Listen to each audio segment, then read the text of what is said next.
especially when next week is already an ODL session for all of you. I'm sure you have been making plans to just be off campus and taking classes elsewhere. But I hope as much as the program offers, you could all benefit from it. I personally like the title of the program, From Aspiration to Achievement. Okay? I hope all of us here can take this opportunity to network and also learn a few things from our esteemed speakers today. They are not just any alumni, okay, but they are the alumnus of the two programs that we have here. This is something that perhaps many of you are wondering, of course, tracking your future, and I'm not sure how many of you here are in your fifth semester, or not yet in your fifth semester, but of course, this is an opportunity that you can leverage on, right, to get to know more about what the seniors who have left the program and now working in the industry, working with esteemed corporations, how did they get there, and other things that might intrigue you. So I'm confident that all of us will be benefiting from the session. Please be active listeners, ask a lot of questions. Perhaps your expectations coming here, you wanted to have a few questions answered, so go ahead and ask those questions, those burning questions that you have. I would like to also take this opportunity to congratulate the organizing committee with the guidance of Mr. Pastor and Ms. Nadia, as well as the other lecturers, to make today's session happen. I hope this will not be the last. I would suggest also, not giving a KPI here, but I hope this could be something that could continue, even if you are not able to do it physically like this. Perhaps we can have smaller sessions with other alumni as well. Maybe also looking at those who are currently serving in different type of industries, just to give more insight to the students, which I feel like could reach more people should you have the session online. Maybe there are some others who would like to join us here, but they are not able to do so because of certain constraints. Okay, it's actually best for us to also have the session hybrid, but I know the limitations that we have. But yeah, I encourage this kind of session to be continued, and hopefully everybody will benefit from the session, inshallah. Okay. I would like to apologize also. I will not be able to stay on. I have a meeting to attend. But once again, thank you very much, especially to Ms. Shams and Laila for making time. That's about it. Okay. With that, I thank you all and officiate the session, and hopefully you are going to have a smooth session and interesting as well. Thank you very much.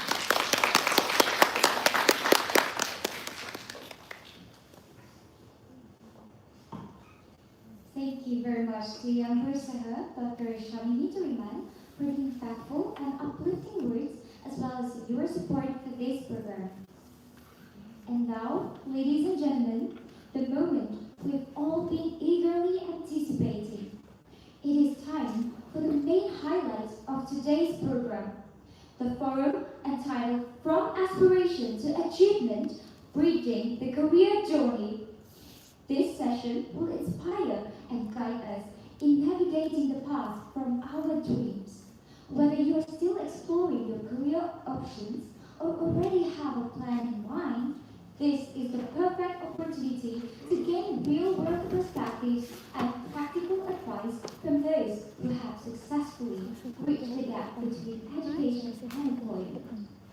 With great honor, we now invite esteemed Ms. Laila Sulwani Simari, Senior Executive in Culture and Internal Communications at Capital A Berhad Air Asia, esteemed Ms. Nur Shams Nazira binti Samsul Imran, Assistant Director, Writer at Tourism Malaysia, Ministry of Tourism, Arts and Culture Malaysia, MOTAC, and our moderator, Ms. Khadij Humairah binti Watmahen, to the stage. Please welcome.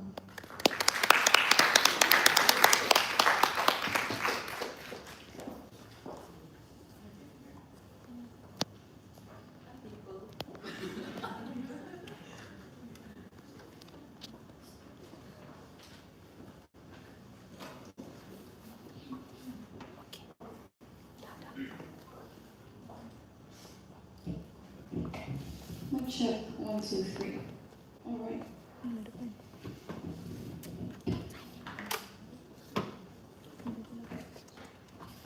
Ladies and gentlemen, no single classroom, textbook, or even lecture can fully prepare us for the industry or the career world outside there. But with real life experience, it truly can. So that's exactly why we're here today, listening to the forum entitled From Aspiration to Achievement, Bridging the Career Journey. So welcome and thank you all for joining us for today's session.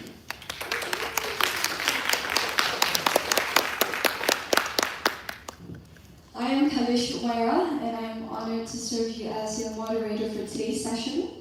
So, as a first-year student of language program, I myself am actually very curious on how far LG product could go, and I believe that I am not alone here. So that's why we're having these two amazing women here with us today.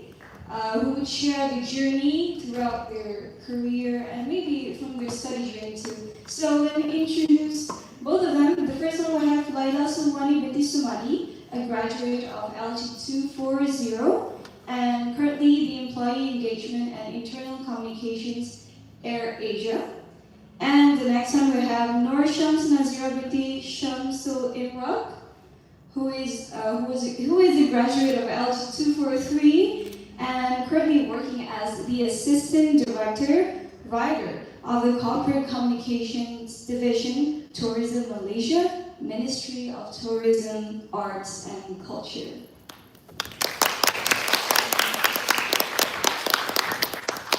Well, I believe everyone here not joining us today to listen to me yapping, so let's turn our spotlight to our esteemed panelists and allow me to conduct the next session, which is the first slot, by going semi-formal. So, let's start with the first question to Miss Laila.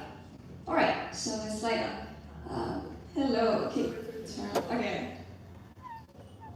Hello. Oh, it's giving boomer.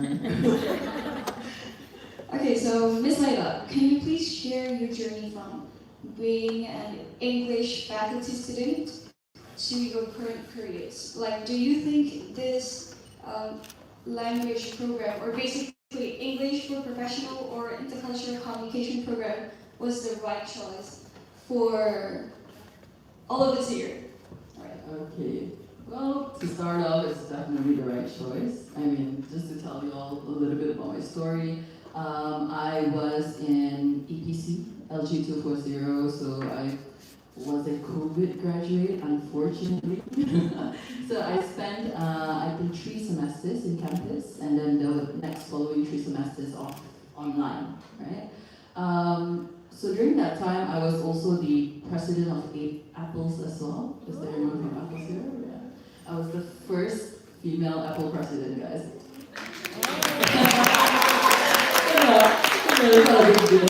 Nobody even cares, only I care. But yeah, but during that time, I was also doing a lot of things with Apples as well. And then after that, I started my internship in Sem 6, right? Is it still the same with you guys? Yeah. So in Sem 6, I started my internship with AirAsia. It was crazy. It was like, I had 2 offers at the time. It was Zalora and also AirAsia. I rejected AirAsia initially. Can you believe me rejecting AirAsia? Yeah, so I rejected AirAsia. He kept calling me, Laila, we want you so bad. Laila, please come. So in the end, because I'm a people pleaser, I said, okay. So yeah, that was how my career started with AirAsia. I've been in the company for 4 years, right? So yeah, so from internship, I was blessed enough to be absorbed into the company, and recently I've just gotten my promotion. Yay! So, you know, my advice here is like choose your company wisely. All right. So on the question of if this program is worth it for everyone, I would definitely say yes. I mean, honestly, like everyone here probably when I was studying, I was like, this course is so random. Because why am I learning graphic design all of a sudden? Why am I animating all of a sudden? But it's actually helpful. All of these like things that you're thinking that, oh my god, when am I going to use this? I thought I was a comm student. Why am I a graphic designer all of a sudden? But it's really helpful in your future because eventually, if you do decide to venture into comms, then those are the things that are really important to you that you don't realize that they are important. So I guess like this program in general is very versatile in a way. You can go into, like for me, I'm doing internal communications. I have a friend who goes into HR. I have a friend who goes into marketing. I have a friend who goes into like international relations. So it's pretty versatile. There's a huge options of things that you can do after you graduate. So think about it, find your interest, and also find your purpose as well, I would say. Yeah, it's a pretty versatile, so it's open. All right, thank you, Ms. Leda, for your interesting anecdote. So remember, choose your internship company wisely. All right. Okay, so let's continue with our second panelist, Ms. Shams. Right. So allow me to repeat the question again. Can you share your journey from being an English faculty to a successful woman with a career now? And do you think that this language program worth it? Alright, hi, Assalamualaikum, and very good morning everyone. My name is Nur Shams Nazira, you can call me Shams. If Laila was a COVID graduate, I was a COVID intake. So I joined in August 2020, it was still PKP. So my first, I think I could just say that I only had my 5th semester in the campus. The first 4 semesters were totally online, and then I just had like one last semester here and then internship. So I think the first year I joined Equips as a member. I was the head of LG Gazette. I think it's ancient now. It no longer exists. What it used to do was basically write articles for the faculty or the course itself. And then in the second year, I became the president of Equips. I was also the first female president, because I was only the third president. Yeah, it was like, I mean, it was COVID. I had nothing to do, so let's just join Mr. Zach and do nothing. No, actually, even though it was totally online, I think we did. Because it was online, we did a lot more programs. Like we were very packed. Like every week there was a program because like the faculty was also pushing us. Like they said, you know what? Because we didn't have to spend anything, let's just do as much as we can. So yeah, we just keep doing things that probably help people to learn more online, even though they are not in campus. And I think these small things that you do in society also help to shape you to be a better person in the working life later. Because if you don't learn all of these technical skills, the skills of talking to people and learning how to conduct an event, you will not be able to do the same thing in the workplace, because it's like no one is teaching you there, but here there are people to guide you. So once you get all of this knowledge, you can apply them immediately, even during your internship. You don't have people to teach. You don't need to have people to teach you. So I think I learned a lot being a student, being in a student society. And then yes, I did my internship. Luckily, it was not online. I mean, when I was applying for my internship, there were still positions that were fully remote. But I was like, you know what? I don't want to be at home anymore. I want to actually feel like the social interaction and go to work. And I think, like I said earlier, I was the head of LG Gazette, so I was really into writing. So I searched for mostly editorial internships. And I did land one in Mid Valley. It's under Vol Media. It's a media and marketing agency. If you guys have heard of Evolve Asia, which is the affiliate marketing company, it's like a subsidiary company of that bigger company. So afterwards, I I think after the internship, I was looking for a job because I just cannot take a gap year. For some reason, I just don't want to rest. So I kept applying, but not much offers that I think I would want to consider. I mean, there were offers, but it's not the type of job that I was looking for. So while I was applying, I got a call from my internship company, the company I did my internship at. So they said, I have a position for you, but it's not it's not editorial, it's marketing. Would you want to join? So marketing is not exactly what I had in mind when I first joined this program, and also when I technically finished my internship and also FYP. I knew that I wanted to do editorial and like writing stuff, but that was the only thing that I feel like I need to grab this for me to jump to other places. So I did grab the opportunity and I stayed there for 1 year and 9 months. And recently, I moved to Tourism Malaysia under Ministry of Tourism, Arts and Culture as an assistant director writer position. It sounds very big, right? Assistant director. Actually, in Malay it's called penolong pengarah, and I still have a lot of other pengarah on top of me. So in the hierarchy, I'm like the bottom line of the pengarahs. So in the corporate language, I think it's just an executive. So now what I do at Tourism Malaysia is mostly writing speeches, media releases, and also media inquiry for people who come to Tourism Malaysia and WhatsApp for questions related to Malaysian tourism industry. So in terms of how I think how this program is perfect for you guys, I think similar to what Laila said, you can literally go everywhere and it's very random. I understand that you guys might feel like, why are we learning this? But then when you get out of here, you would find yourself relating to all of the classes that you have. Those small classes like, I'm not sure if you guys still have web design. You guys still do. People who hate designing will hate that subject. But for us, we were struggling because all we had was just a laptop and our friends and a lecturer that would guide us. So you couldn't really like go to your lecturer and show like, okay, this is what I want to do, this is how it is gonna be. But those small things that you learn, it will be useful eventually. Those technical skills, those software skills, kalau you tak reti and at the end of your studies, I think macam you're missing out on a lot of things. This course, I think, taught me so many things that I never thought I would. I thought I just akan belajar English, culture, but there are details in it. Kalau you tak belajar, if you don't take this opportunity to actually learn from your lecturers, you ask questions, I think you will not be the fullest product of this course.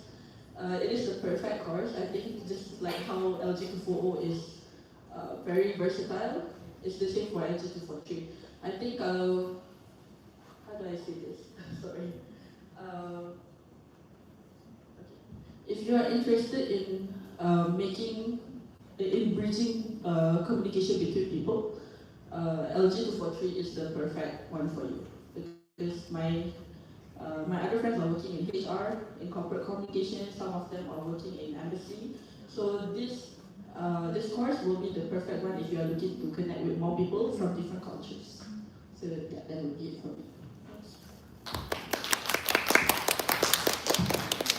Congratulations for a fruitful sharing experience. So God really put you in that one position for a reason. So don't worry, guys. If you're like, oh, am I taking the right program? You are. Don't worry. So,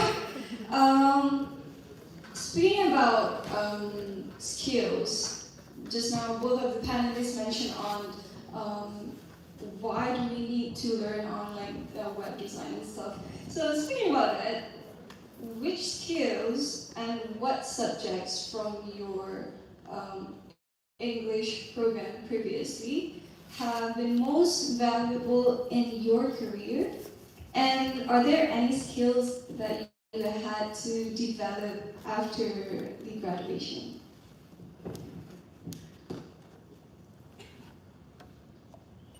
Okay, to pinpoint a subject, I think every single one of them was actually really vital in shaping this way towards my career journey.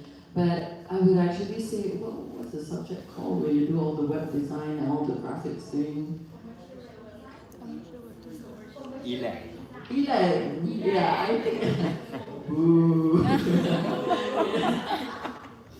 I actually hated Eli with a passion when I was studying. Okay, full transparency here.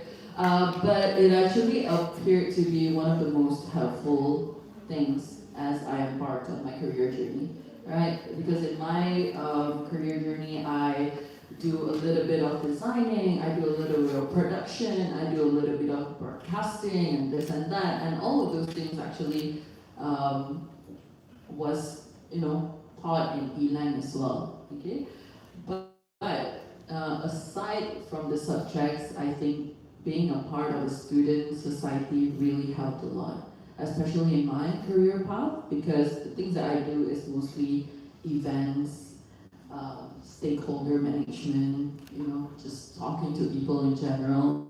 So being in a student society, like Sham said as well, it really allows you to, learn how to engage with people, learn new things, learn, how to manage all of these different things very systematically, I would say, and it really, really helps for you in your future. Yeah, so if you guys, I don't know if you still have the chance to join a student society, I hope you do.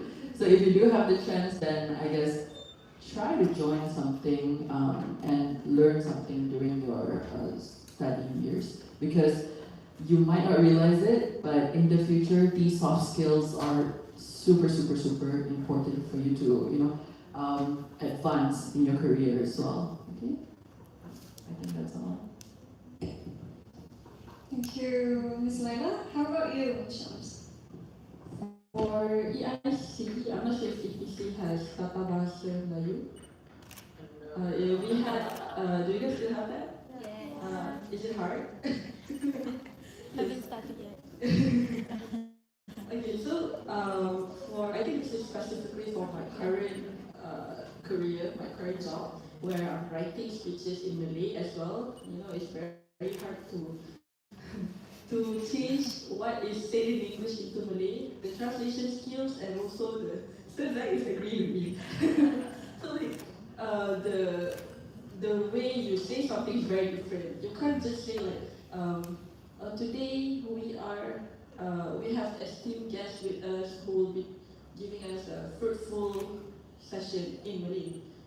Sesi yang berbuah-buah. Cannot say that. So these skills, these translation skills, as well as Tata Bahasa Melayu, I think it was taught in the same semester, Sem 4. So it's still the same. It came hand in hand. I think if I didn't have a specific class on Malay grammar, it would be hard for me to properly translate my speeches today. So if you are looking into going into writing, editorial, or maybe journalism even, I think you should really focus on the translation skills and Malay grammar. And I think you might as well take it like a step forward. So just learn more about it. Make sure that you are well equipped with both Malay and English. Because as a Malaysian, of course, you have to know how to speak Malay. It's just a matter of how you make it more formal or not formal. So these skills, I think they're saving me today. So I think subject that I wish. Sorry, what's the following question? Is there any skills that you would like to develop after the graduation? I think because our writing subjects were mostly academic, it's not very industry related. I think that's the kind of skill that I had to learn eventually. During my internship, I learned how to write a proper review article, like as a product review article. So that would be you were not taught that in the program, but all you had was just your language skills, but you have to adapt to the industry style of writing. And then if you go into corporate communication or more formal writing, then you will have to also learn all of the formatics and stuff. So yeah, I think that kind of skill it came later as I go into my working life. Yeah. Thank you, Ms. Shams, for your sharing. So I believe we got translation subject. Don't take it lightly. You know, even we do have Google Translate, but guys, come on. And then about Miss Sana mentioned take part in any society, like maybe Eclipse, the club, or Apples, or any, you know, kalau ada pesan anything, macam. Okay, so the next question, let's move to the next question. It is actually very common for us to receive this kind of response when we say, oh, adik, yang ni course apa sekarang? Oh, I belajar language. Oh, language, lesson dia. Ataupun macam language, belajar apa tu? Nanti kerja apa? So, in your opinion, what are the common career paths for language program students who have graduated, or any industry or any specific departments that graduates of language can go for, apart from your own career path? I've noticed that a lot of my peers have joined corporate comms. So this is PR, this is broadcasting, you know. So, and a lot of them also joined HR, which is very surprising, because what are you doing there, girl?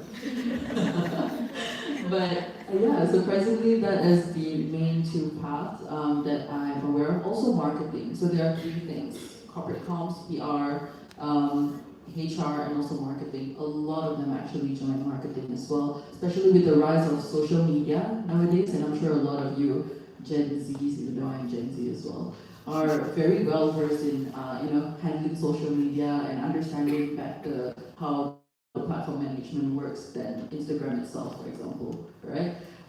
So yeah, I guess that would be some options for you to explore after you graduate. Currently, there are a lot of new jobs that are being created, right? So don't limit yourself to what is currently available.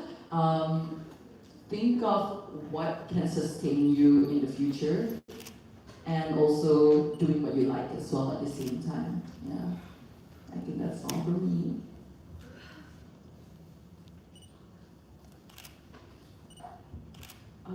Okay, so one thing that I would answer when my friends from other faculties ask what's the difference between 240 and 243, I like to say that the 240 are the not smart people.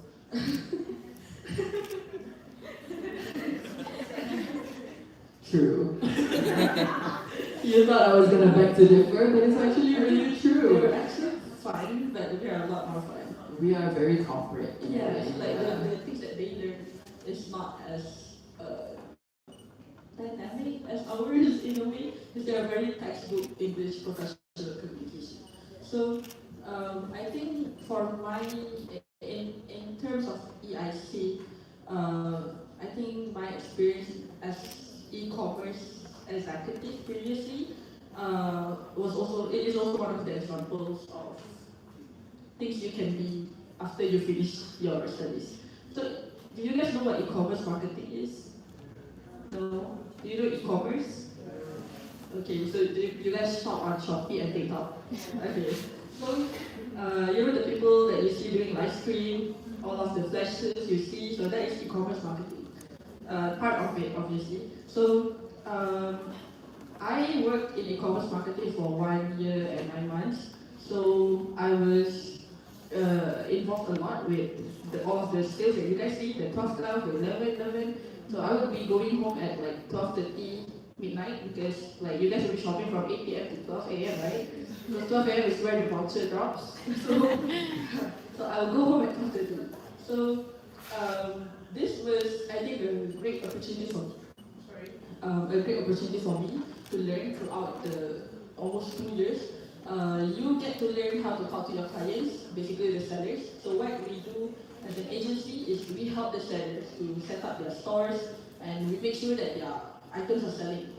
So this, it basically features both your communication skills with the sellers and also your technical knowledge with all of the back ends. So the back end of Shopee and TikTok is terrible. It's very hard to navigate if you're not familiar.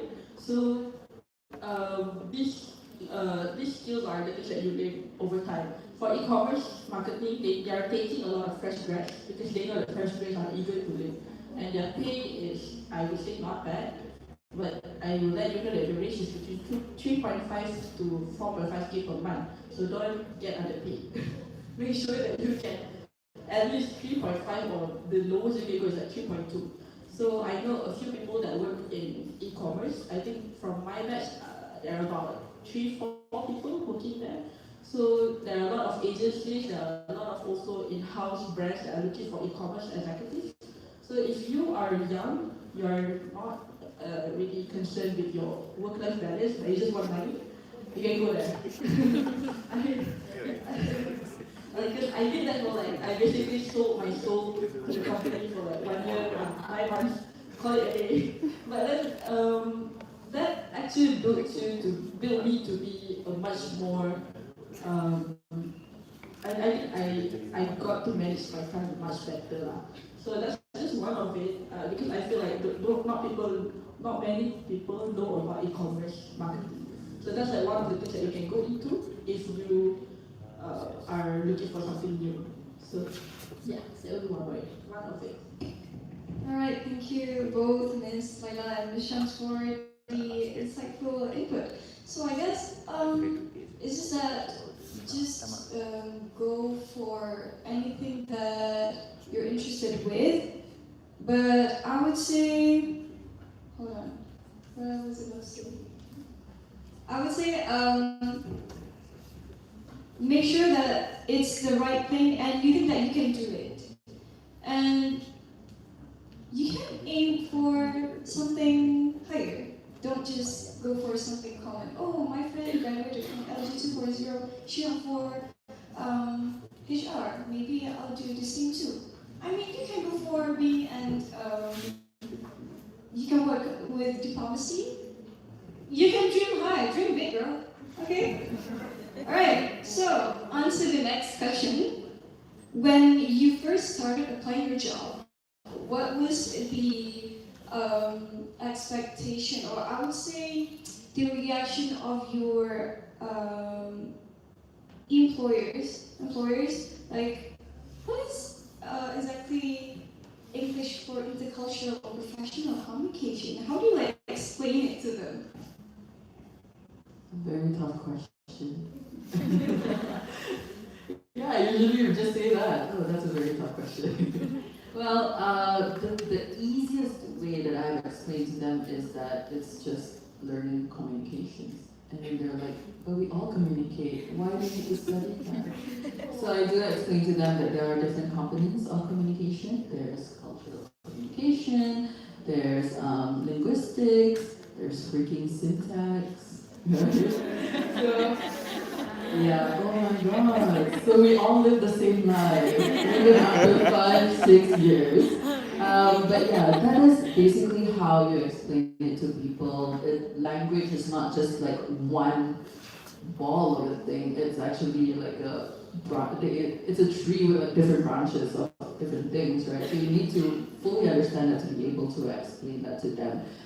When I was applying for my position here, culture and internal communication. So culture, initially as an intern, I stupidly thought that it had something to do with budaya, right? Because we do study a little bit of culture. So I thought it was something related to that. I thought I was going to be working with the embassy. I thought that I was going to go places. But culture is actually employee engagement. It's also something like an HR, but then there's also the internal communications part, which I'm very confident about, right? So when they ask me how does your language program relate to this, like employee engagement? Student society really saved me. But then I also explained that this program has shaped us to be, very adaptable. You do different things, you do random things. So that itself shows how adaptable we are. We are very used to things being fast-paced, like it's innate in us. Things happen all the time, things change all the time, so you're pretty used to that. So, those are some of the things that are, I would say, an advantage from this program as well. And, going back to how to explain that, it's just communications. It's as simple as that. Right. Thank you. Thank you, Ms. Laila. And how about you, Michelle? I think the most common answer, no, the most common question, the following question after our answer is, so Tessel. No, not Tessel. It's not Tessel. At first I used to say, it's like Tessel but with no teaching. But then as time goes on, I feel like, no, that's not it. We don't learn like Tessel people. The Tessel students, they learn so much more about English. For us, it's like the course in itself is a lot of communication and just a little bit of English actually.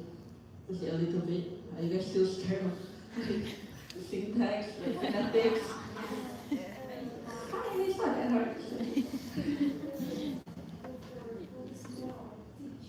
Yes, the TESOL is, it's a lot of pedagogy. It's not just the language itself. Now, what I tell them is the same like what Laila says, like communication. And for me, I say it like, I just tell them like, okay, I learned so that I can connect people from different cultures. It's not exactly that, because we're in Malaysia, it's not that hard to connect with other cultures. But I think it's when you go for a workplace that has like people from different countries.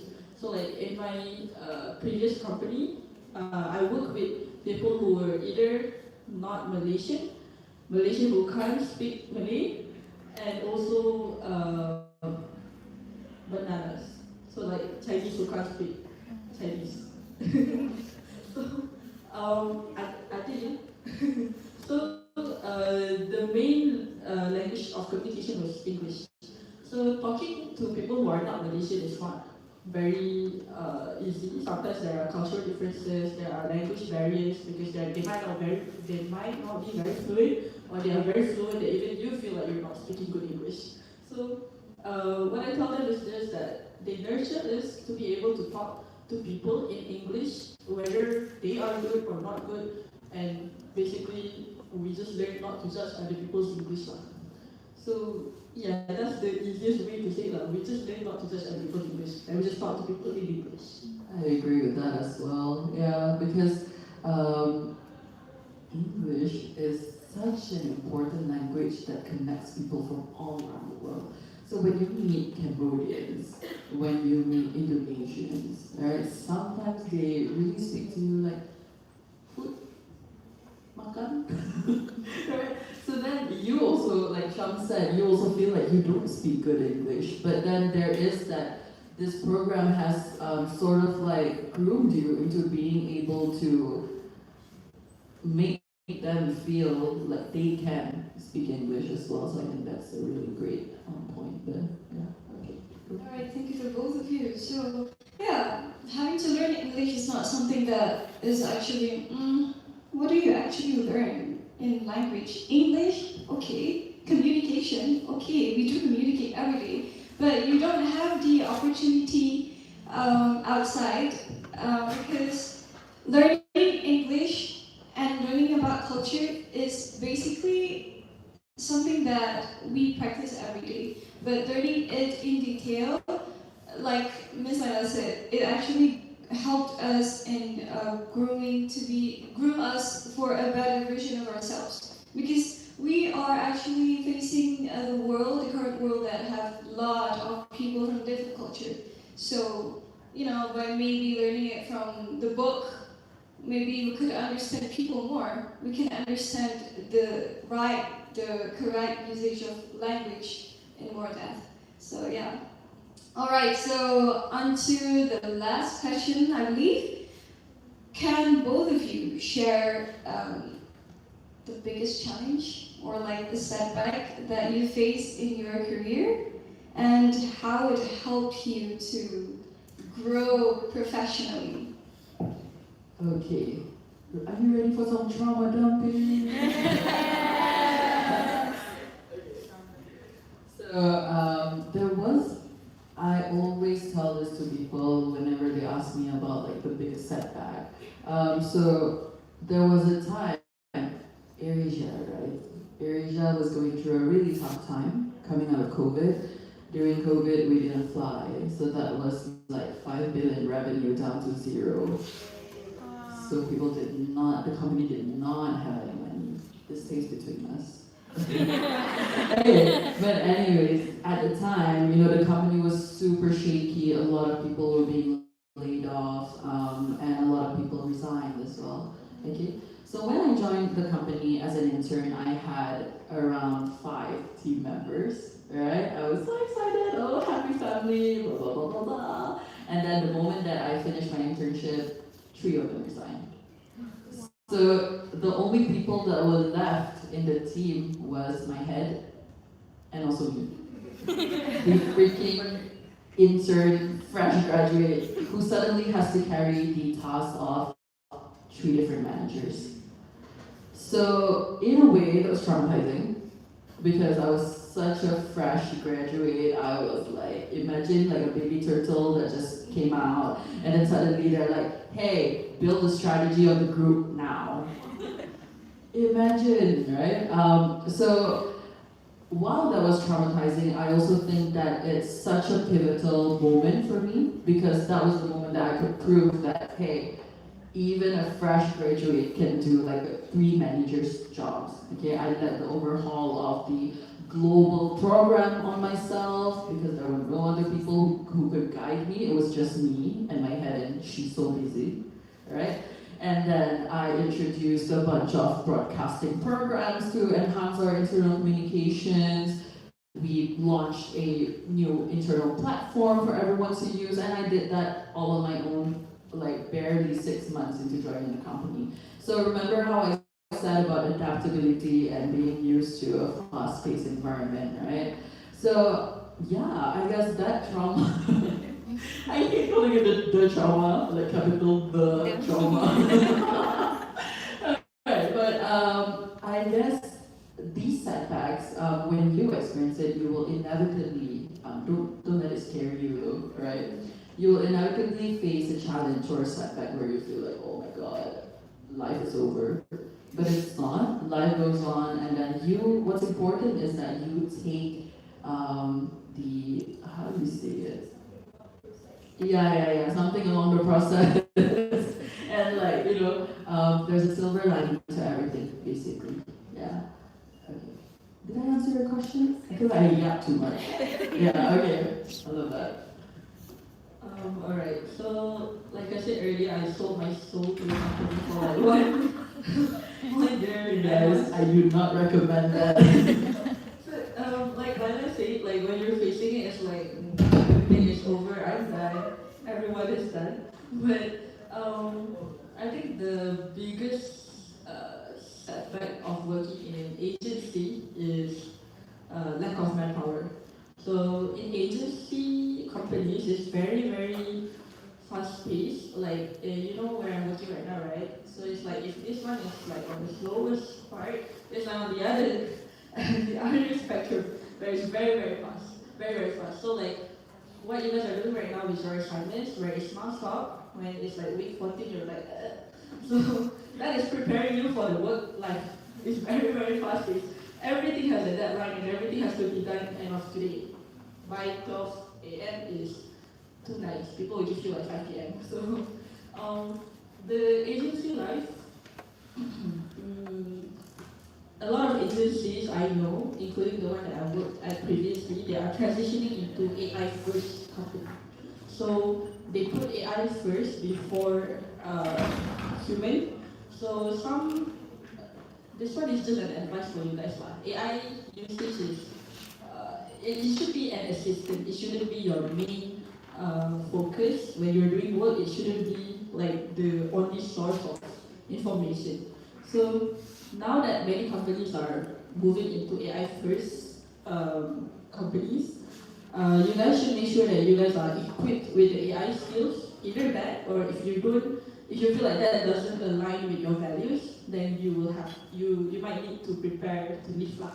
So if you feel that your job can be done by AI, then it's the sign for you to upskill. Because I'll just quote this from because previously they were saying that before you request for extra headcount, prove that the task can be done with AI. So I stood on my values and I feel like this doesn't align with me. I feel like in creative, especially in creative and media industry, AI shouldn't be the main thing. It should still have human touch, and if you can't adapt to it, it will be hard. So if you should really make use of your adaptability. If you can, please do adapt to the current trends, the current technologies that they have.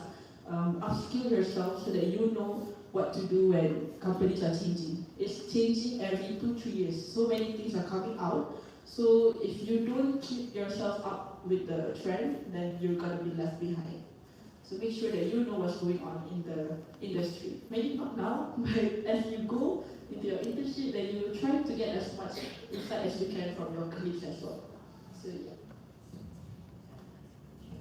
So thank you to both of our panelists for sharing their fruitful insights towards the career stuff. So before we wrap up, I think I would like to invite both of our panelists to share maybe some advice for students here. Maybe some of you are from the Sem 1?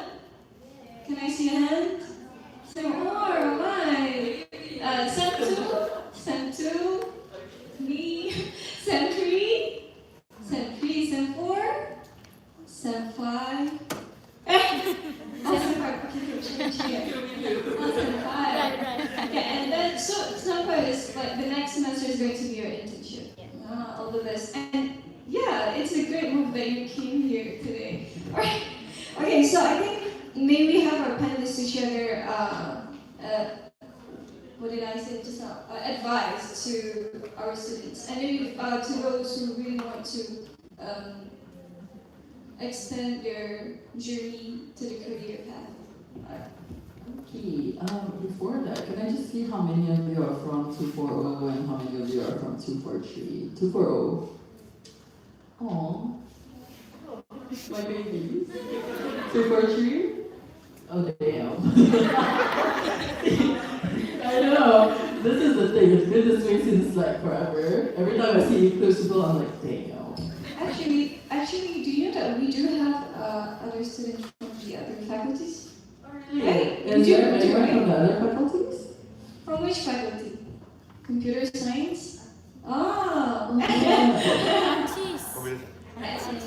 Achis. Is it Achis or Asis? Asis. Asis. Okay. Yeah, jangan. Oh Okay, my okay. god, I haven't heard of Asis in so long. We're neighbors, right? Yeah. Alright. Okay, so the advice. Yeah, advice. God, keep getting carried away. So my advice is that make the most out of being in campus. Okay? I mean, both of us, like, we had our fair share of suffering through COVID. So unfortunately, we didn't have a lot of chance to meet a lot of people, make new friends, get new experiences. We only had a chance to do that when we started working, started our internship and all that. So I don't want you to waste out on your, not to say teenage years, young adulthood years. So make the most of it. If your friends tell you, "Jom lah makan 4 fingers," jom. Let's go. Let's go, guys. walaupun ada 30 ringgit, just money comes back. Right? Yeah. Okay. That's actually my second advice. Get impulsive now. Yeah. Story time. Story time. Story time. This year, during breakfast, I was like, jom pergi Seoul. And then the next morning I was in Seoul. Let's bring that energy. Let's work really hard until you can do that too. Okay? Yeah.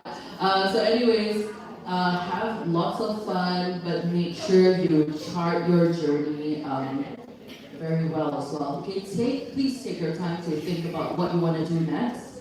Because personally for me, if I could share something that I've learned through my own experience is that I didn't know what I was going to do. I saw AirAsia and I was like, okay, add to cart. Right?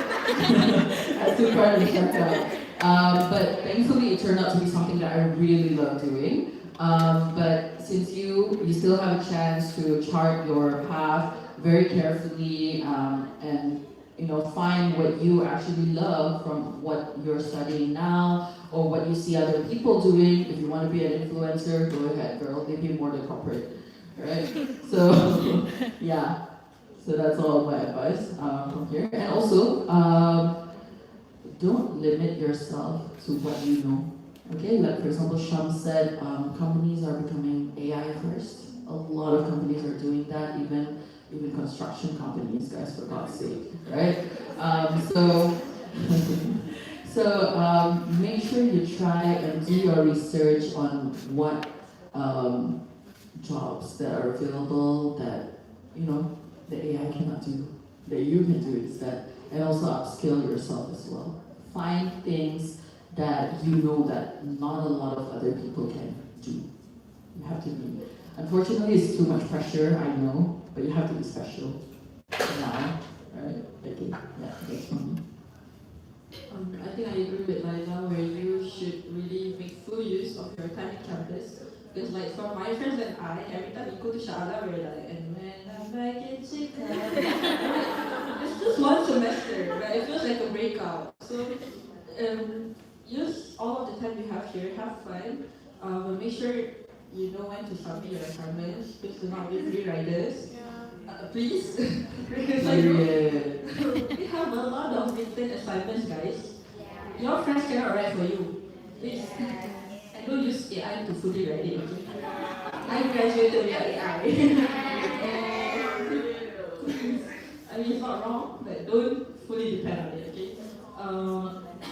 Yes, in terms of looking for a job, be cautious when you're looking for a job later. Do check Glassdoor. Glassdoor is like a place it's like Google review but for companies. So you can see like the previous employees cursing their employers.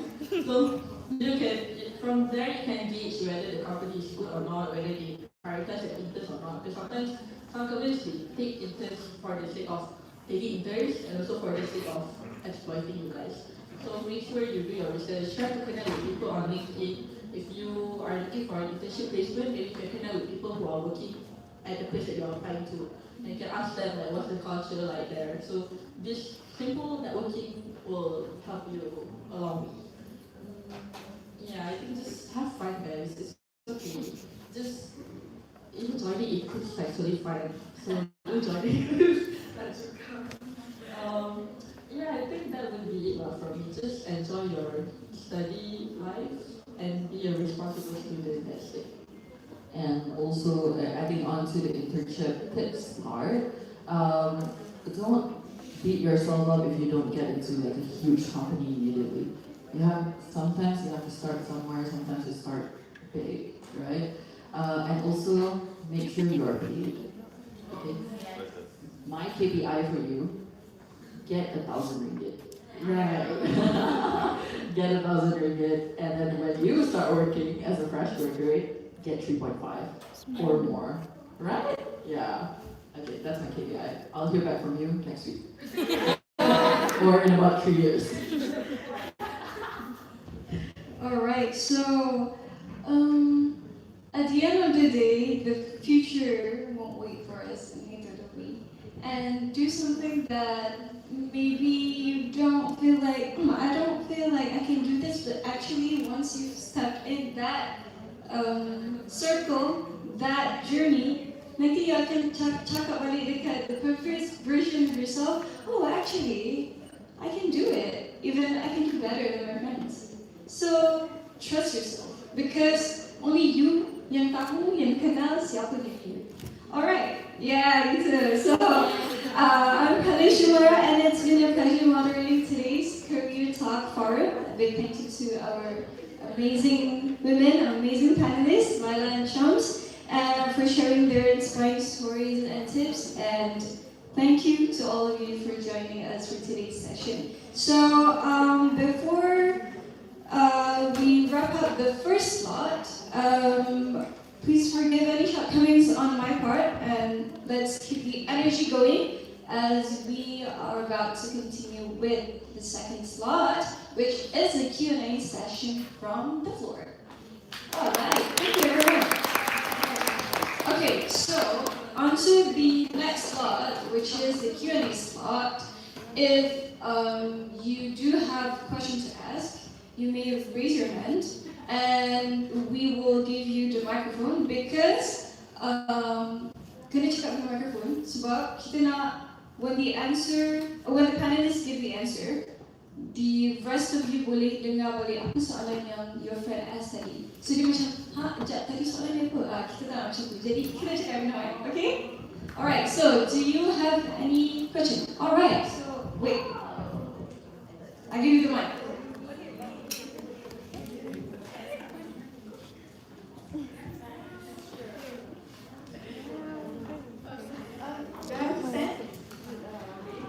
Yes, please. Okay, everyone give her a round of applause. I have like 2 questions actually.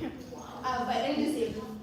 So first of my question, you said that you have to look for like, go to Glassdoor to look for like previous employees punya reviews. My first question is, what kind of like, what sign or about intern lah kan? What sign should we look for like that company is bad or something? Like aside from the employer being like mean, like in terms of guide. That's already a red flag. Honestly, right, have you gone on Glassdoor before? Yes. So like Glassdoor is brutal. I think people are really angry that when every time they come to Glassdoor, it's very rageful people. So usually what they are saying is very transparent already. But I think as an intern, you should look out for the keyword exploitation. And because like, and if they say that they have a small team, I think that's that is a red flag, but it's like a yellow flag. Because like, it's like in the middle, because sometimes when the team is very small, they are actually taking you as an intern to be doing like a full-time workload. So I think small team with like really bad reviews, and also gaji, yes, if there's any mention about allowance or gaji being paid late, no EPF paid, I think that is that's a red flag already lah. I mean, interns don't have EPF, but if they don't take care of the full-time staff, how are they going to take care of you as an intern? It's going to be permanent. It's temporary. So yeah, that would be for me. I guess I would say you have to look for career growth, and if you see that the people leave review that, oh, there's no growth here, there is no promotion, it's so hard to get a salary increase, I think that is very vital to a company as well, working in a company, especially if you are an intern and you intend to be absorbed. That is very important. Secondly is recognition. Okay? Recognition means that you are recognized for your work, you are rewarded for your work. If the company doesn't reward you for the things that you do, even if you sell your soul like Shams, it's not worth it. Right? And also leadership as well. I think leadership is very important. Even though you are like way below the CEO, it doesn't matter. The CEO's opinions still matter and their direction still matter. So if the leadership is corrupt, that boy is corrupt. If the leadership is corrupt, then hell no. Yeah, so I guess for me, those are some of the red flags to identify, and also alongside with what Sham said as well. Yeah. Second question actually. Okay. What is on the employer's behalf? What type of intern they would like accept? Like what personality would they accept? I think it depends on the position that you are applying for. If you're looking for a HR intern position, it would be, I think, someone who is well kept and know how to navigate things formally, a lot of documentation, more formal stuff. If they are looking for a creative intern, content creator, a videographer, video editor intern, they might be looking for people who are more outgoing, more like bubbly. I think people who are fine, I think, who look fine. So it really depends on what you are applying for. I think overall it will be people with good academic standing, and I think you should have some core curricular involvement, be it in the university or outside. Like you can go for NGO involvements, or you can also do some tutoring outside, part-time jobs that can contribute to your resume at the end of the day. So because as a student, all you have is just your marks, right? So if you have these other qualities on top of it, it would be very helpful. So, I agree on that. One thing I've realized when I started working was that I thought I was great. First class graduate, undergraduate chancellor, president of not big flex, but when you go out there, someone already has a PhD at the age of 22. So that kind of kills your ego for a bit. So like I mentioned earlier, you gotta make yourself special, alright? And on what the employer is looking for, I think the general good traits is that adaptability, agility, resilience, always coming up with fresh ideas, being brave to take challenges, being brave to take risks. You know, those are the things that companies look for, right? And of course, a good GPA really helps. Of course, a good resume really helps. But at the end of the day, it's also how you talk to the interviewers. It's how you charm them, I guess. Yeah, just be very confident, have personality, that's very important. You cannot go into an interview like, money. Yeah, I want this job, yeah. You cannot do that. You have to be like, I want this job, I love AirAsia so much, I love flying, I'm from Kuching, so I always fly every day. So, you know, you gotta be something like that. You have to be outgoing, but at the same time, be yourself. Okay? Because if you keep acting, then it's gonna be very tiring for you as well. But yeah. Point is adaptability, agility, resilience, being bold, and what was the other thing I said? I think I'm just gonna stop there. All right, thank you for the question. I have something to add. I remember when I went to Sir Zachariah Druckmann's room and we did have this discussion on, he said, tempat kerja nanti, people won't only look at your CGPA.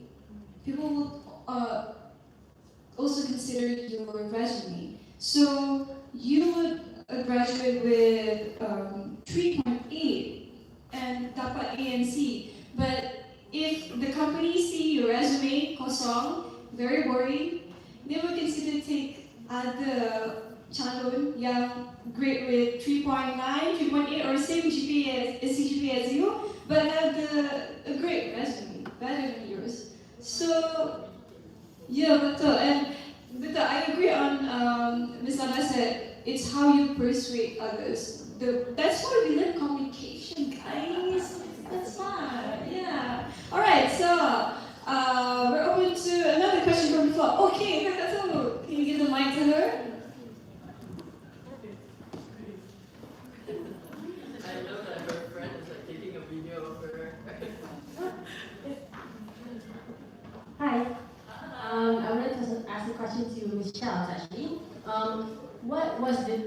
point for, because you said you were in a soul sucking company, as someone who's interested in joining just for the sake of money, what was the tipping point for you to leave? What was the thing that made you think, nah, I gotta go? No, the money isn't good enough. I'm gonna get canceled. It's okay. Okay, there are personal and also, in a way, professional reasons for it. I think personally, because like I said, the work time is not very stable. It's like sometimes I come in at 2 p.m. and I go back at like 2 a.m. sometimes. Depends on the day. If it's like a big day, like just recently 11, I will be going home like 1 a.m. and then I'll reach home about 1:30. So because I was actually getting married, so I didn't want to be like, when will I see my husband? If I come home at 1:30 and my husband has to go to work at like 8, I wouldn't be able to see him. So I feel like the workload, first of all, the work time was getting out of hand. They were onboarding a lot of new clients, and it was getting very, very tiring. And I feel like it's not worth it for the amount that they will pay me. So salary and work-life balance. And I think the last straw was the AI first thing. Because as a person who likes to write, I don't think human way of writing can be replicated with AI. Like, yes, we have the animations, guys, and that's just that people call ChatGPT, right? It's not, right? It's not. So you're just people who read a lot of fan fictions.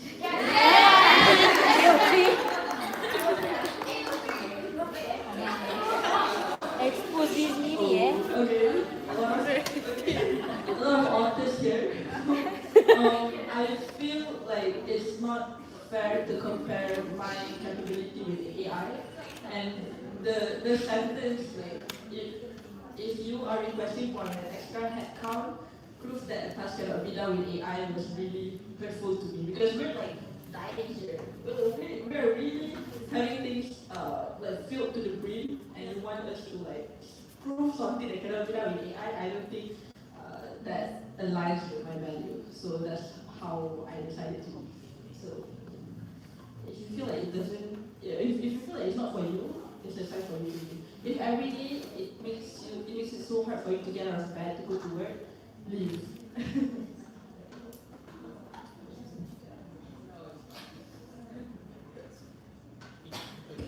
Okay, thank you, girl, for the question. Do we have any more other questions? All right. Can you please pass the microphone to me?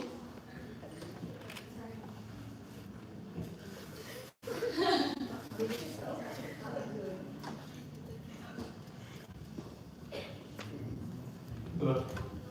Hello there. So I think my question is more towards you, Ms. Shams. How would you say like the private company world and the government world, like the work scope, differs in terms of probably hierarchy, the pace of the job, and maybe the workload? How would you say it differs in terms of that? Now can you get cancelled here? Okay, thank you for the question. Like I said earlier, if the government sector is like at this spectrum of pace, the private is like at this end most of the time. It's like the other, like personally, it was a culture shock for me. Coming in from private, where it's like you work every day, sometimes even weekend people will call, and going to government, it was very new to me. Even the onboarding process took me like 2 days.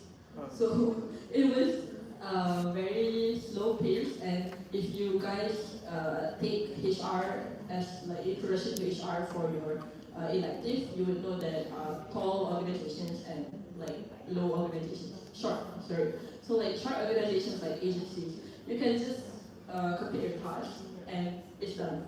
Like you don't even have to like show it to your direct manager sometimes, and it's just up to you for it to be completed.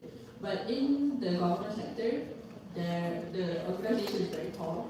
There are a lot of layers, especially because we work with a lot of stakeholders in the sense that we have the minister, we have the deputy minister, we have the director general, deputy director general, and there are 3 deputy director generals. So when you write speeches, these people that I just mentioned will be reading it. So it has to go through their office to be approved. So sometimes you can write a speech within 3 hours, but the approval process will take about 3 years. So it really is different from the private sector. I think my first month at adjusting, I was really confused. I was like, what do you mean I have to send this email and CC like 25 people? Yes, because that's just how it works in the government sector, because it's so big. There are so many people in the organization and everyone has to be updated. Which is, it's not wrong, it's just very different from what we used to have in private. I used to have in private. In terms of workload, in the private sector, usually, especially in agencies, you are expected to wear a lot of hats.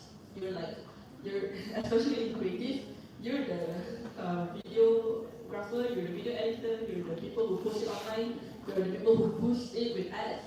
So you're doing everything. It's like, here you go.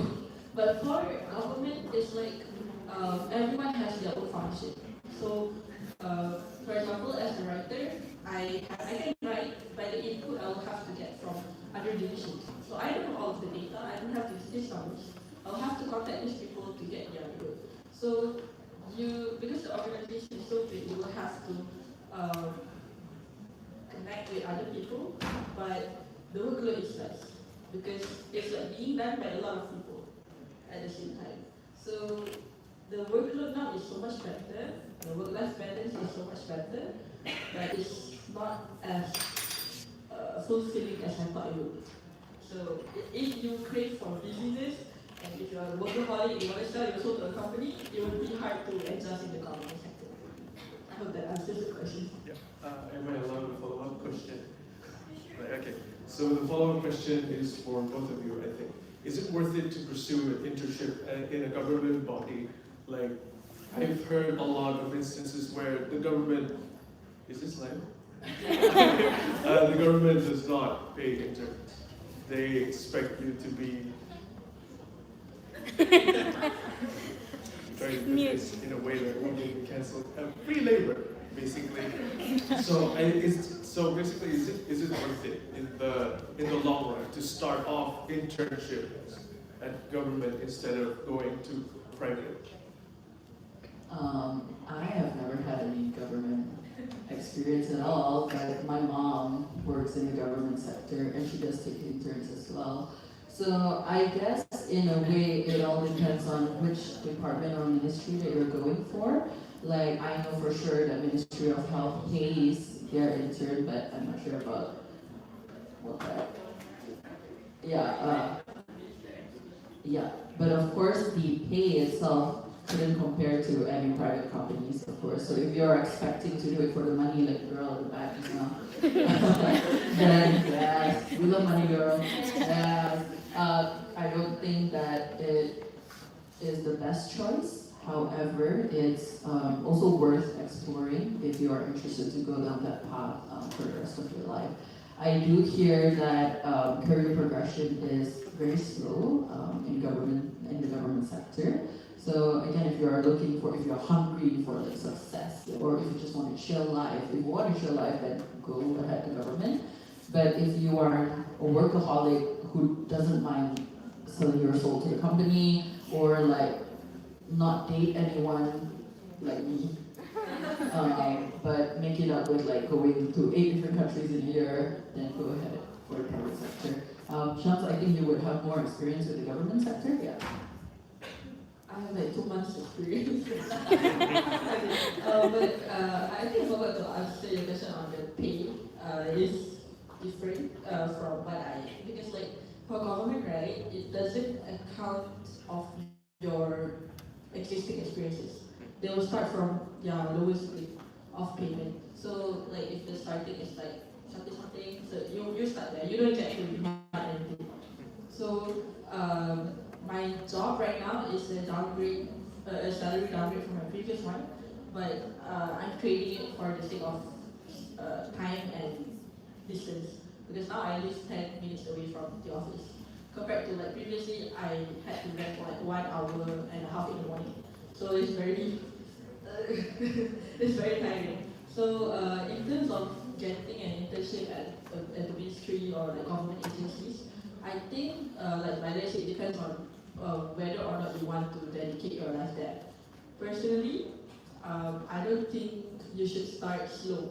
I think you should start very fast, climb up as much as you can in the private sector, and if you want to retire and like have a really chill life, maybe go to the government. But then still, because like I said, they don't account of your previous experiences, so you will have to start from zero.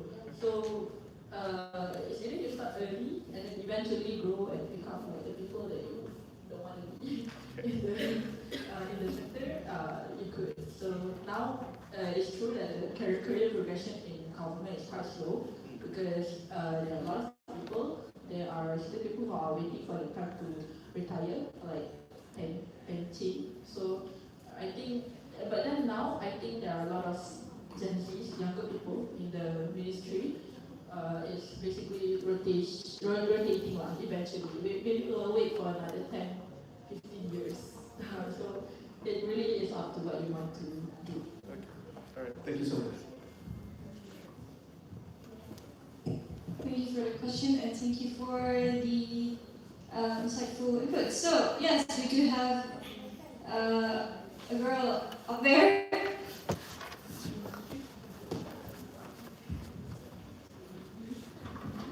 Hi. So for my question, with the rise of AI, since you said you had to prove yourself, do you think that your career prospects or our career prospects are being at risk as of now, especially since I plan on going into like marketing or things with like editorial stuff? Do you think AI would actually steal our jobs? No. Personally, I think for now they're saying yes, it's doing their job, but at the end of the day, it's human that makes communication work. So like they still need people to do the communication part. They still need people to do the writing part.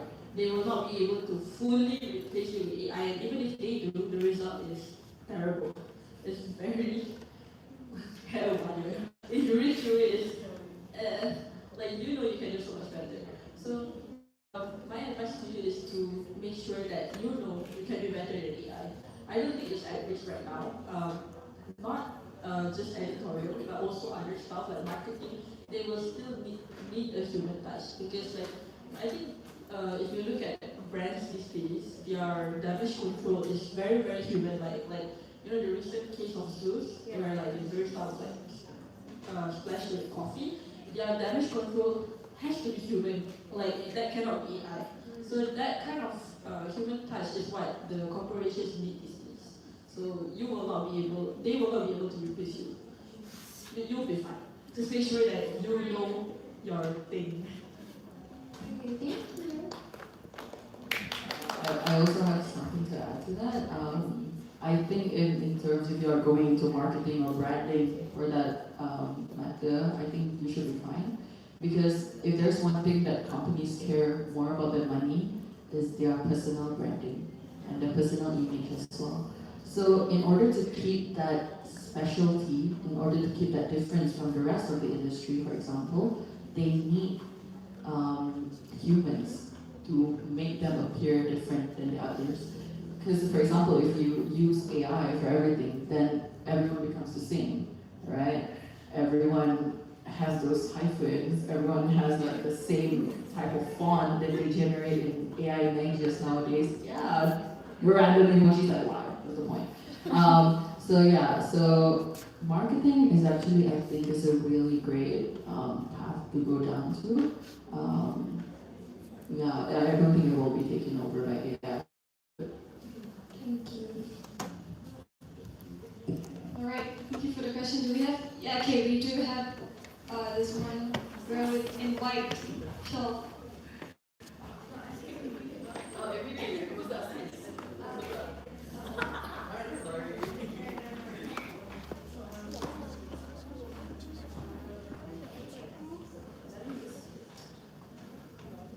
Hi, good morning. My name is Kathy. I'm from both of you can answer the question, no worries. It's a bit off topic from your current job right now, but I am really interested in working with the embassy soon. But that will be my end goal lah. So like because now currently I am under an NGO, IFS Antara Budaya Malaysia, if anybody have heard about it. I'm a certified facilitator and also an alumni. So I'm just curious on what path I should like kind of like delve into before actually going to the embassy, because I mean I've heard of intern at embassy before. It's a little bit scary, but again why not? But then if I do not get into that, then what should I get into first before my end goal into the embassy? Thanks. You want to answer or can I answer first? Okay. I think don't be scared. If you want to answer, yeah, aim for the stars, dare to dream, right? So if you wanna intern at an embassy, then just go ahead and apply. Alternatively, you can try and perhaps if you want to join corporate, there are departments where we are sort of like engaging with the government people. Like for example, you can have the chance to talk to the government people in Uzbekistan, for example, if you are joining the tourism industry, right? But is it right to say that they can join the government sector as well in the first place? Yeah, but maybe Shams will have a better answer than I do. But my point is that don't be scared. If that's what you want to do, go for it, right? Give it your all to make it happen. Yeah. For me, I have no experience in embassy, and I don't have. I'm not sure if I have any friends that actually work in embassy. I know some of them interned, but it was like a few years ago. I think yes, don't be scared. You can try and apply for it. Government, whether or not it's suitable to go to government, I think it will help in the sense of the workflow. You will learn how the workflow goes, and you will be able to talk to people from other countries. I think for Tourism Malaysia specifically, we have offices outside of Malaysia. So these offices will be promoting Malaysia to the locals. So there are overseas directors there. There are people who work there.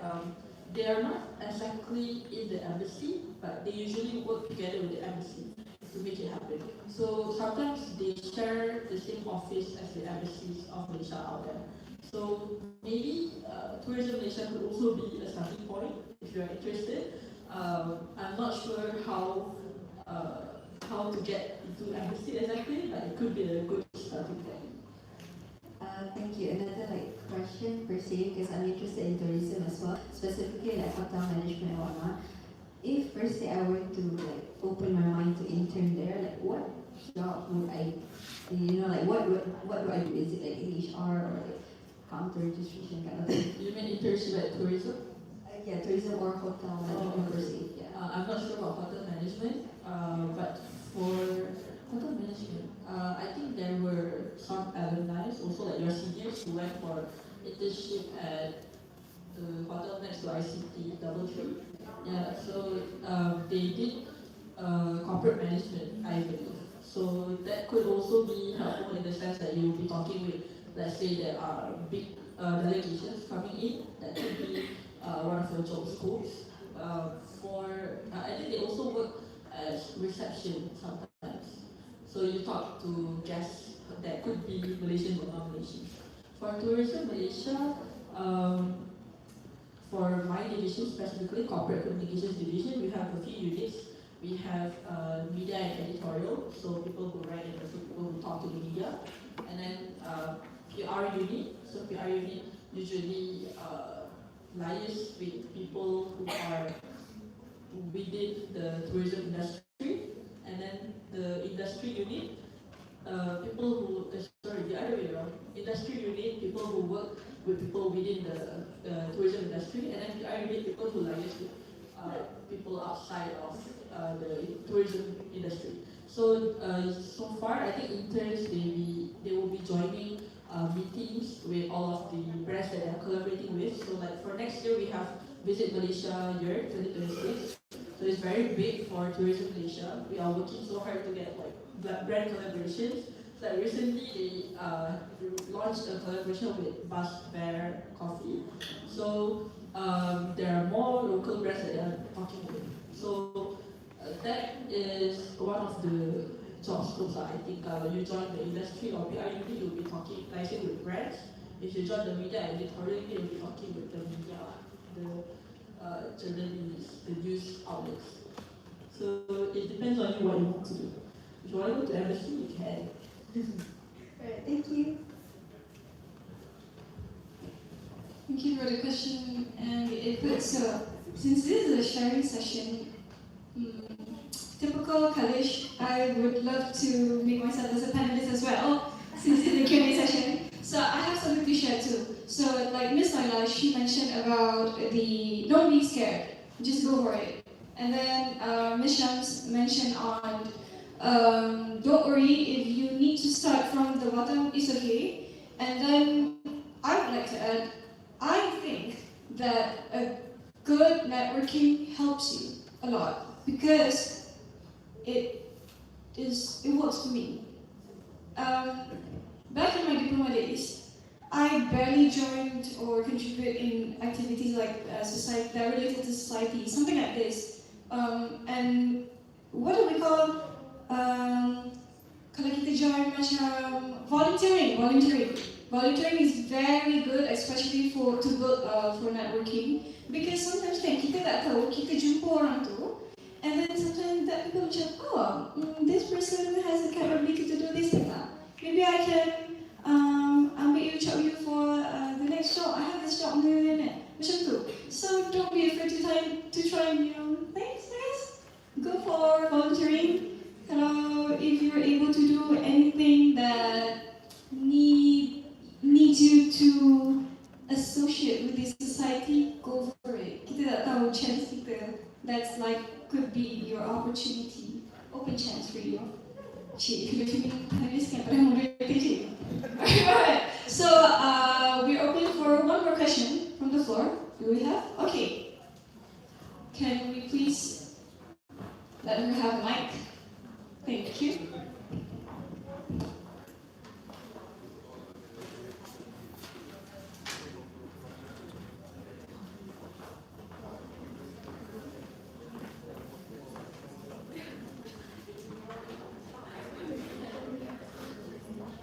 Hello. Hello, good morning, everyone. Okay, my name is Fee, and I'm semester 1 from LG 240. And then my question is not like about working stuff. I just want like a tip for my studies because it's been week 6 and I'm still like struggling a lot because firstly I'm not from LG 120 and I'm from diploma from vocational Langkawi. And then it's quite hard for me to adapt with like English language and everything because before this my diploma is tourism management, okay? And then we never learn about like English language and everything. It's just like communication and travel agency and everything. So I just need like a tip. How am I to like adapt to the courses that I take? Okay, I can actually relate to that. I wasn't a TESOL foundation student, I was a law foundation student. So I never knew any of the phonetics, and then my other friends were like, oh, it's like this, it's so easy like that. And I'm like, what the hell are you talking about? Right, so I completely get where you're coming from, the struggle, and also trying to catch up with everyone else as well, especially those who started diploma LG 120, and then some took foundation TESOL and all that, right? I think the most important thing to help with the study tips is manage your time.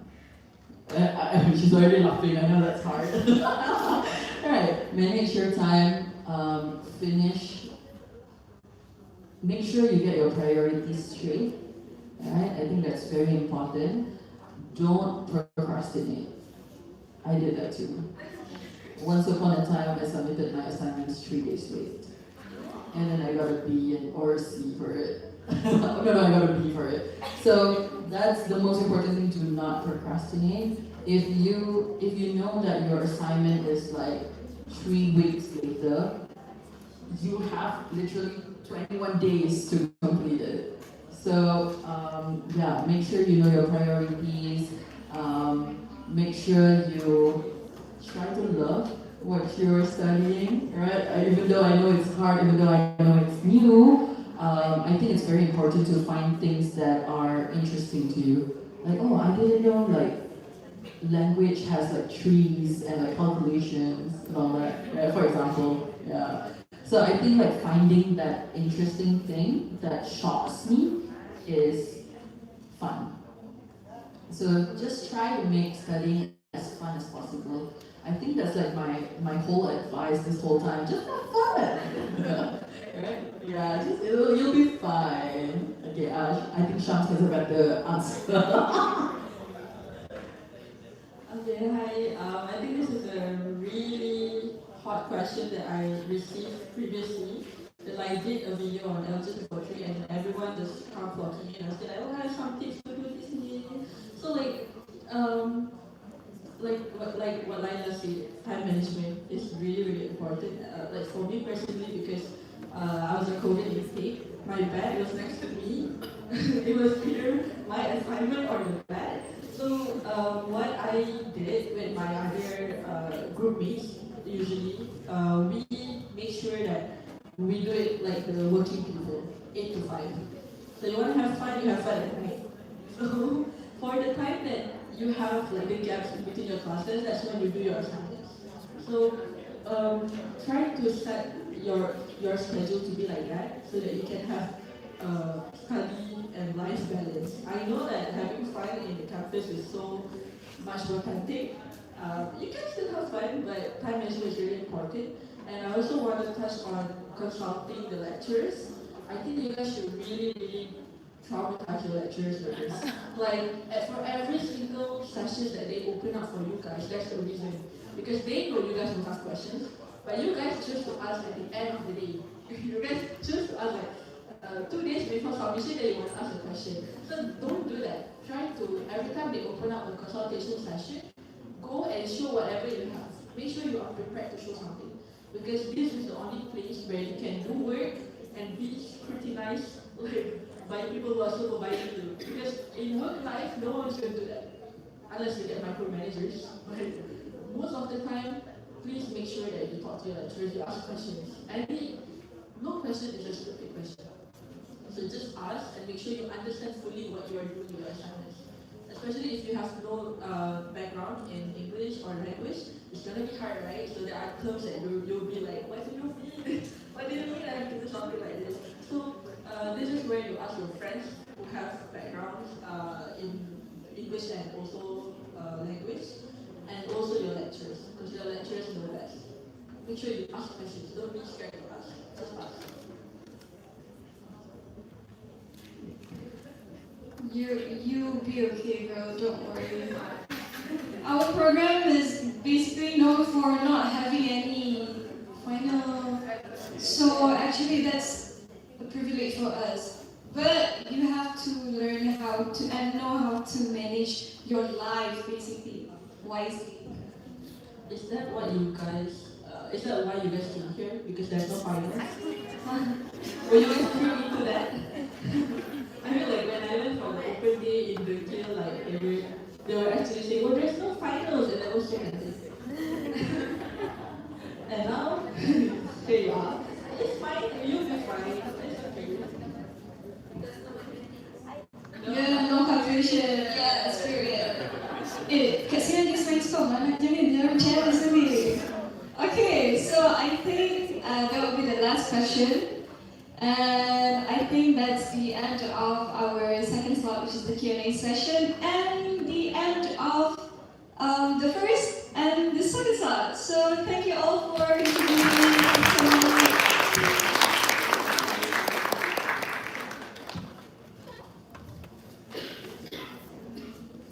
Thank you very much to our moderator and our two outstanding alumni for the enlightening and heartfelt sharing. Your insights on the career journey have inspired us to better prepare for what what lies ahead after graduation. We truly appreciate the time, wisdom, and passion you've shared with us today. Ladies and gentlemen, let us once again show our deepest appreciation with a warm round of applause.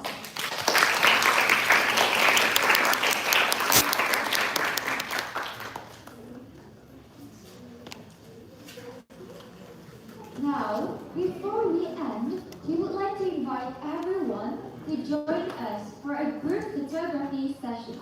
Let's capture this memorable moment together. We kindly ask everyone to gather at the center of the hall.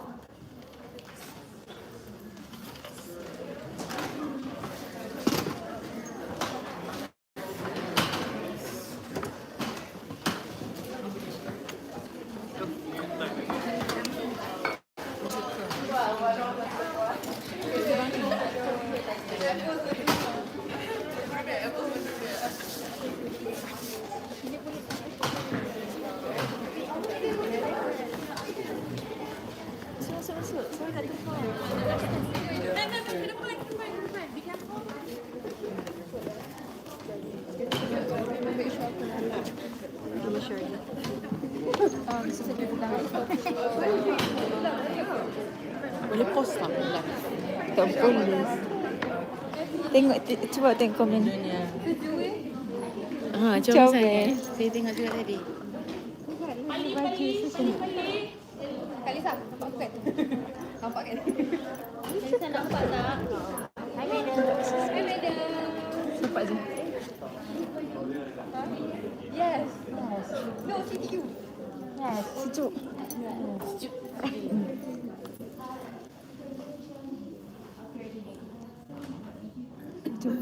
Sekelas pas kita dah dapat. Everyone can see it's a wrap. Stand So depan. like you want, Buat video dulu at kan. the back, can you hear it? Yeah, alright. So what you guys have to do is after the panelists will say career journey, then all the audience will say it's a wrap. Okay. Sini sikit. Former take picture.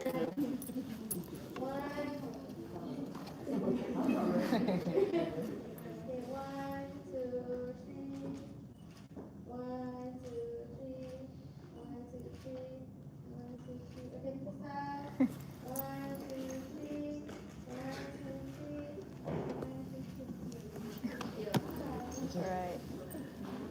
Wow. It's a wrap. It's a wrap, girl. It's a wrap. It's a wrap.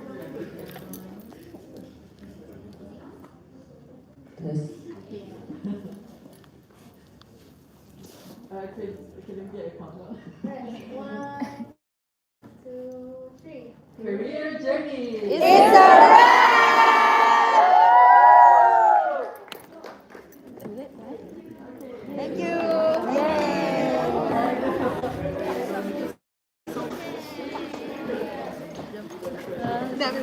Now, our ceremony has come to an end. Thank you so much to everyone. Sudah boleh keluar tu? Dah boleh.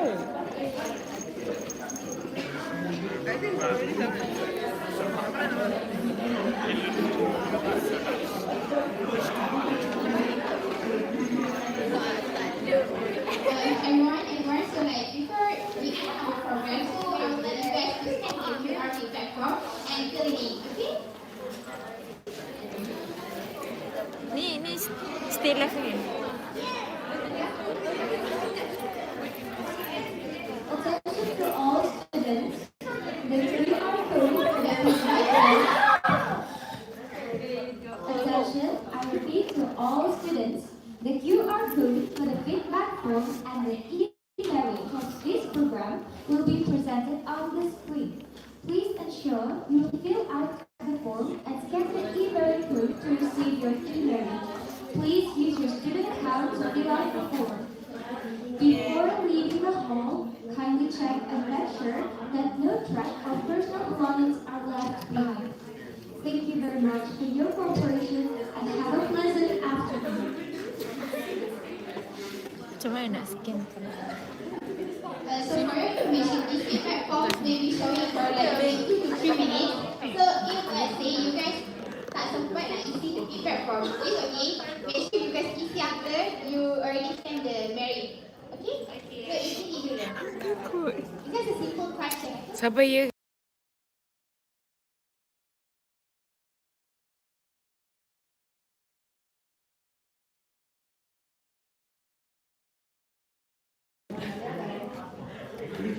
Sabar guys. Um, sorry. It's okay.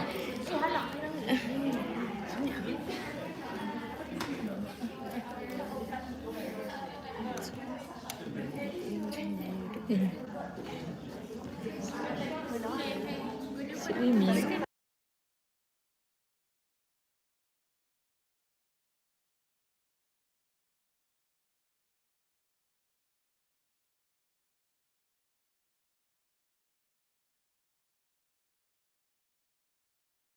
Mary after this. Mary will be after this, guys. After the feedback form. Okay, yep.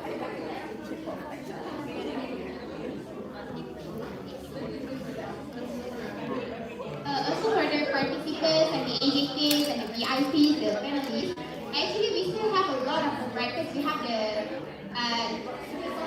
egg sandwich there. So like if you guys want to have it taken, if you guys want to take it back, feel free to do so, okay? Ada banyak lagi, babe. Especially for the Ambil, executives who guys. haven't taken their breakfast, okay? Saya nak. Do the egg sandwich kat bawah. Alright, Ellie. Super habis.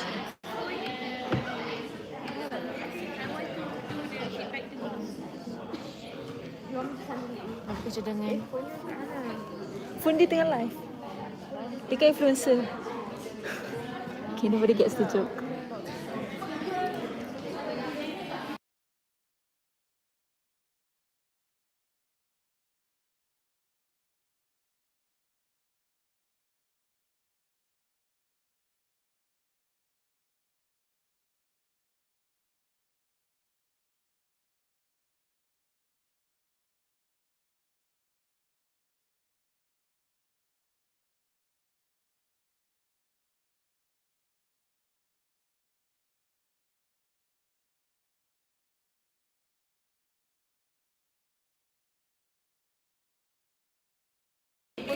Mary. For your information, this QR will be refreshed each 10 seconds. So even if you guys share to your friends kata, kita akan share.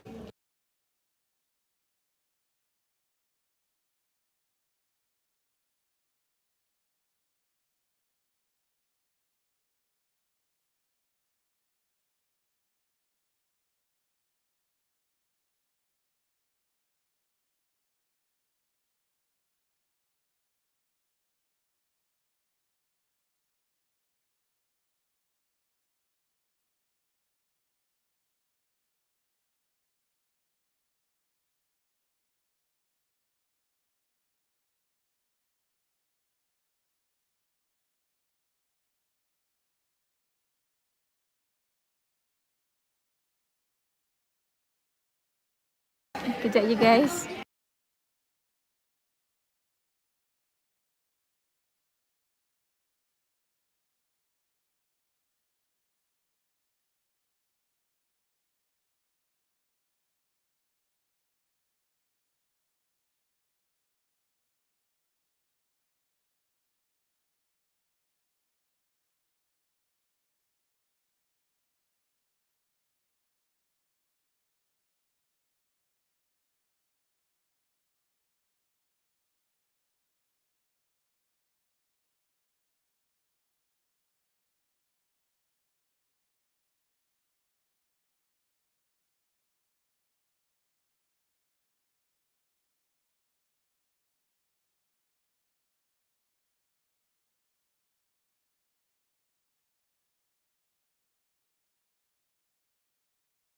Sabar ya.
After 5 minutes, we will be shutting down the live, okay? 10.50.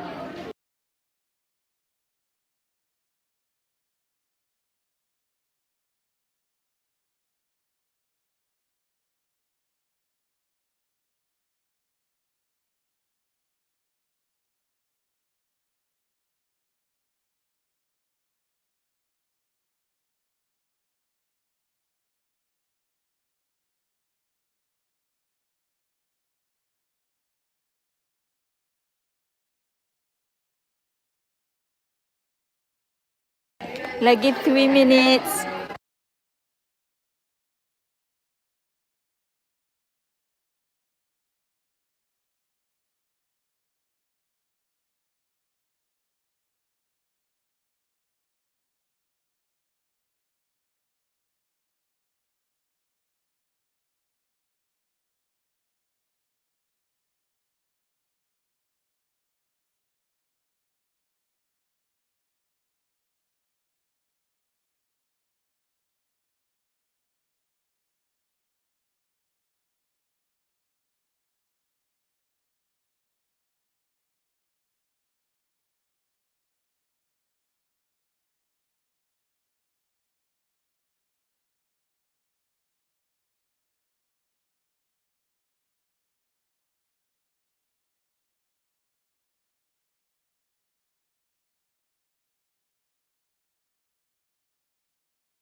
Okay, terima thank you kasih. guys.